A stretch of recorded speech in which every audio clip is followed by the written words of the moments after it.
Oke, selanjutnya kita akan menyelesaikan soal kinematika satu dimensi ini, yang mana dalam soal ini disajikan informasi posisi sebagai fungsi waktu dalam bentuk representasi grafik. Tepatnya adalah grafik X terhadap T. Nah, di dalam soal yang pertama yang ditanya adalah perpindahan yang dialami oleh benda selama selang waktu 3 detik pertama. Berarti yang dicari adalah delta X. Oke, yang mana ini didefinisikan sebagai posisi akhir dikurang dengan posisi awal dalam selang waktu yang ditanya tadi. Berarti karena yang ditanya dari detik 0 sampai 3, maka X finalnya adalah posisi ketika detik ketiga dikurang dengan posisi ketika detik 0. Nah, kita cek. Ketika detik ke 0 posisinya adalah di sini. Berarti di detik ke 0 posisinya adalah 4 meter. Sedangkan di detik ketiga posisinya adalah ini.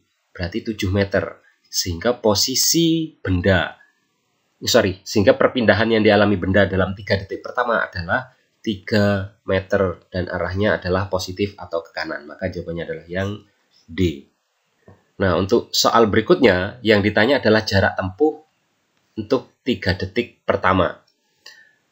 Oke, mungkin sekedar informasi yang harus kalian tahu bahwa kecepatan itu kan didefinisikan sebagai perpindahan yang dialami oleh benda per selang waktu tempuh. Ini ya, ini kalau kecepatan rata-rata.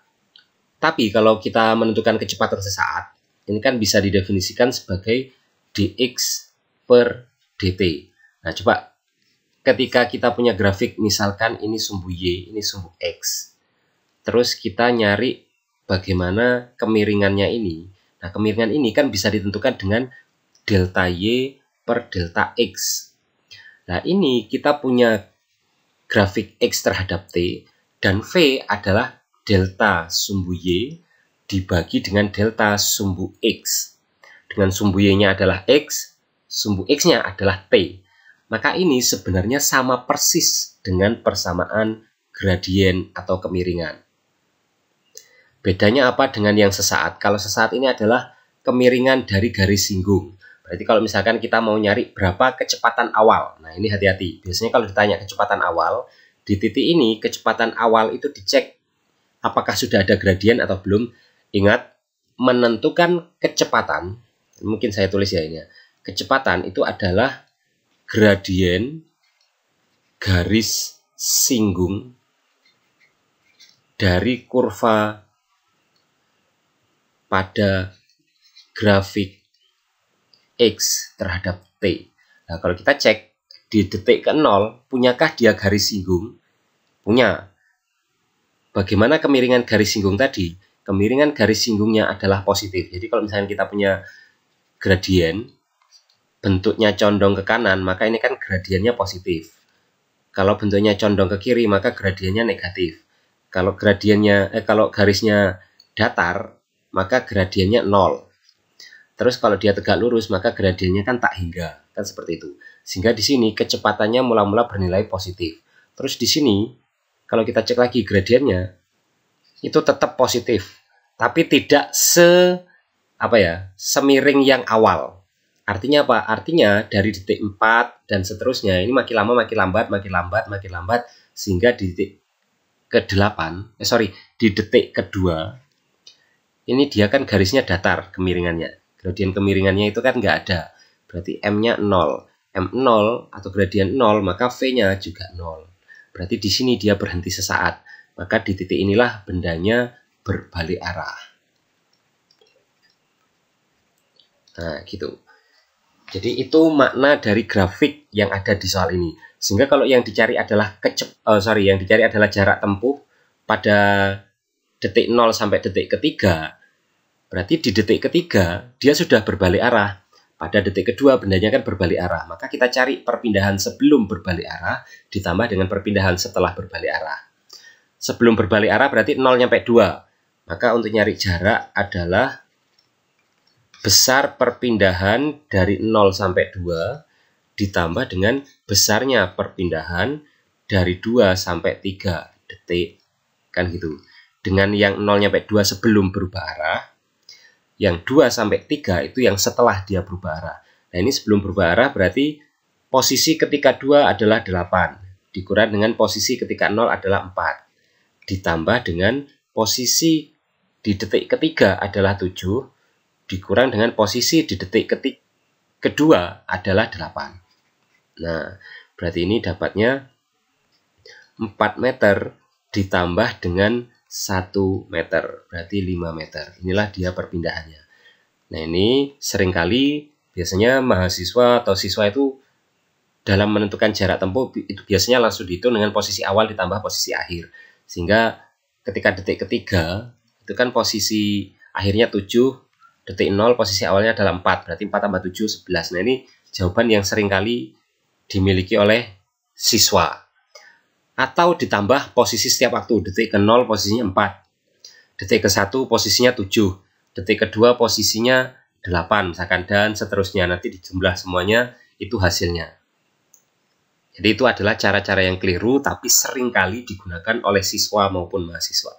Oke, next. Kita ke soal berikutnya. Yang dicari adalah kecepatan rata-rata. Seperti yang kita katakan tadi, kecepatan rata-rata atau V average itu dirumuskan sebagai delta X per delta T.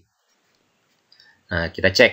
Yang dicari adalah kecepatan rata-rata di detik 3 detik pertama dia bergerak. Maka kita cek. Karena yang dicari adalah V rata-rata dari detik 0 sampai detik ketiga, berarti rumusnya ya perpindahan dari detik 0 sampai 3 dibagi dengan selang waktunya, yaitu 0 sampai 3. Berarti 3 detik. Nah, perpindahan di 3 detik pertama itu kan berarti 7 dikurang dengan 4 gitu ya. Karena posisi ketika 3 adalah 7, posisi ketika 0 adalah 4. Berarti 7 dikurang 4, maka hasilnya adalah 3 meter per 3 sekon. Maka jawabannya adalah 1 meter per sekon. Dan dia kecepatannya bertanda positif, berarti arahnya adalah ke kanan. Maka jawabannya adalah yang A. Selanjutnya, kecepatan benda di detik ketiga. Nah, seperti yang kita ketahui kemarin bahwa untuk menentukan kecepatan sesaat itu kan kita bisa menggunakan metode titik tengah. Maka V di detik ketiga itu sama saja dengan V rata-rata dari detik kedua sampai detik keempat. Atau boleh juga V rata-rata dari detik ketiga sampai detik kelima. Kan itu. Nah, kalau kita cek kecepatan rata-rata di detik 2 sampai 3 misalkan. Coba V2 sampai 4 berapa? Berarti perpindahan dari 2 ke 4. Ketika 2 posisinya adalah 8, ketika 4 posisinya adalah 4. Berarti 4 dikurang 8 dibagi dengan 2 sampai 4. Ini kan berarti selang waktunya adalah 2 sekon. Berarti ini negatif 4 per 2. Berarti negatif 2 meter per sekon. Negatif berarti dia bergerak ke arah kiri. Maka jawabannya adalah yang D. Atau boleh juga kita pakai V sama dengan V di detik ketiga itu sama dengan V di detik 3 sampai 5. Sorry, harusnya bukan 3 sampai 5 ya, 1 sampai 5. Karena ini kita pakai selang waktunya 2 detik sebelum. Berarti 2 detik sebelum 3 adalah 1, 2 detik setelah 3 adalah 5. Berarti 1 sampai 5. Di detik ke-1 posisinya adalah 7. Di detik ke-5 posisinya adalah 0. Berarti perpindahannya adalah 0 dikurang 7 dibagi dengan 1 sampai 5. Selang waktunya kan berarti 4. Oh sorry, di detik ke-5 bukan 0 ya, tapi negatif 1. Berarti ini negatif 1. Maka ini jadinya negatif 8 dibagi dengan 4. Hasilnya sama saja 2 meter per sekon. Oke, seperti itu. Nah, untuk kelajuan rata-rata selama 3 detik pertama. Sebenarnya kelajuan rata-rata itu kan sama saja dengan besarnya kecepatan rata-rata selama 3 detik pertama. Kalau bendanya tidak berbalik arah. Gitu ya. Tapi kalau dia berbalik arah jadi beda. Makanya ingat definisi bahwa kelajuan adalah jarak tempuh per selang waktu. Nah, kita cek 3 detik pertama itu jarak tempuhnya berapa? Kan sama aja dengan tadi ya. Jarak tempuh berarti sebelum berpindah berarti 3 dikurang 4. Berarti sebelum pindah adalah 3 kurang 4, ini berarti perpindahannya 4. Setelah dia, bukan berpindah, berbalik arah. Setelah dia berbalik arah, perpindahannya adalah 1 meter. Berarti jarak tempuhnya adalah 5 meter. Selang waktunya karena dia 3 detik pertama adalah 3 sekon. 5 dibagi 3 berarti 1,6666 dan seterusnya, atau 1,67. Maka jawabannya adalah yang C. Nah, soal berikutnya kita cek bagaimana pergerakan benda selama bergerak 3 sekon pertama. Kita cek. Untuk menentukan pergerakan benda, maka kita harus tahu bagaimana kecepatan benda dari waktu ke waktu.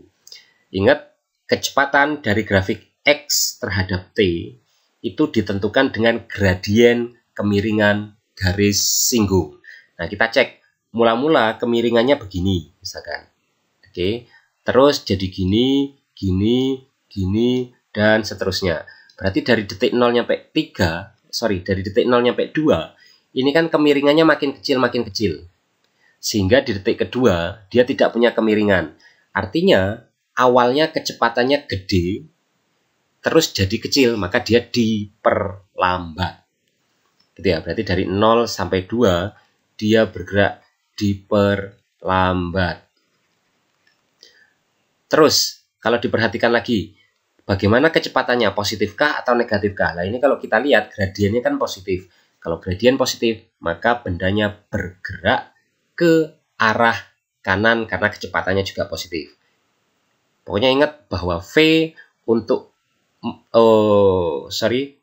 menentukan V dari grafik X terhadap T itu bisa kita lihat dari gradien. Maka di sini kecepatan benda adalah positif, maka dia bergerak ke kanan. Terus selanjutnya untuk mencapai ke 3 detik, kita lihat gradiennya bagaimana. Nah, ini awalnya kan datar, terus gini, gini, gini, dan seterusnya gitu ya. Ini kan makin lama makin gede gradiennya sebenarnya. Tapi dia negatif karena condongnya ke kiri. Maka bendanya dipercepat dan bergerak ke kiri. Maka jawaban mana yang benar? Jawabannya adalah yang E. Seperti itu. Nah, coba ini mungkin karena sekilas, nanti ketika kalian sedang menonton video ini, silahkan dipahami lagi. Pokoknya kata kuncinya, ilmu penting di sini, di soal dengan representasi grafik XT, yang paling penting itu adalah bahwa kecepatan itu ditentukan dari gradien kemiringan garis singgung.